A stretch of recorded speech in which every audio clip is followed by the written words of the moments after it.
4 decades after its creation, Silicon Valley Bank was the 16th largest bank in the U.S. It took just a day and a half for it to fall apart. This is the second biggest bank failure that's ever happened in the United States. The ripple effects from the collapse of Silicon Valley Bank on Friday are being felt across the world.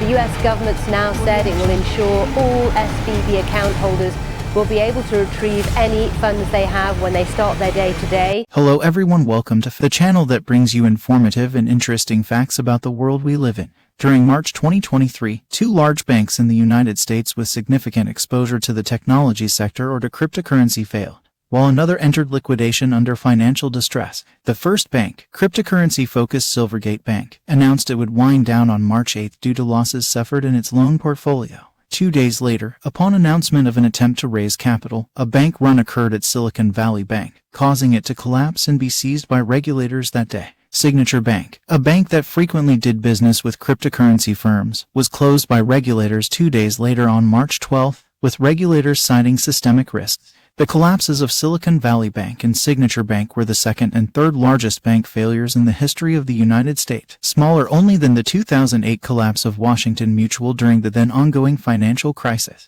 In response to banking failures, the Federal Reserve Board of Governors, Federal Deposit Insurance Corporation, and the United States Department of the Treasury announced in a joint communiqué that extraordinary measures would be taken to ensure that all deposits at Silicon Valley Bank and Signature Bank would be honored, but the Federal Reserve separately announcing the creation of the Bank Term Funding Program, a program that would offer loans of up to 1 year in length to banks, savings associations, credit unions, and other eligible depository institutions pledging U.S. Treasuries, agency debt and mortgage-backed securities, and other qualifying assets as collateral. Several large banks within the United States gained market exposure to cryptocurrency and cryptocurrency-related firms prior to and during the COVID-19 pandemic.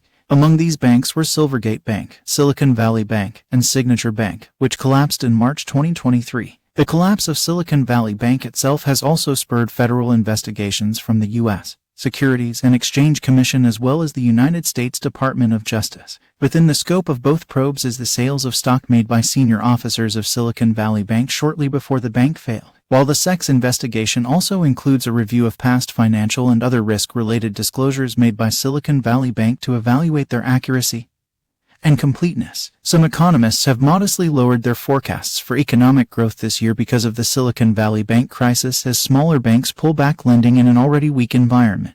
Goldman Sachs says it has cut its estimate of the increase in gross domestic product this year by 0.3 percentage point to 1.2%. Goldman is among the minority of economists not predicting a recession in 2023. Federal regulators stepped in quickly last weekend to provide funding and ensure that depositors at Silicon Valley Bank and Signature Bank can access all their money from both banks, not just the up to $250,000 insured by the Federal Deposit Insurance Corporation. The U.S. economy was already expected to turn in a feeble performance in 2023 because of the Fed's 4.5 percentage points in rate increases the past year to fight inflation, its sharpest hiking campaign since the early 1980s. Most economists surveyed by Wolters Kluwer Blue Chip Economic Indicators predict a recession this year. The rate increases were a big contributor to SVB's meltdown because higher interest rates meant the bank had to sell its substantial share of bonds at a loss to generate the cash needed to meet the withdrawals of depositors, many of whom were troubled tech companies. Global economic activity is experiencing a broad-based and sharper than expected slowdown.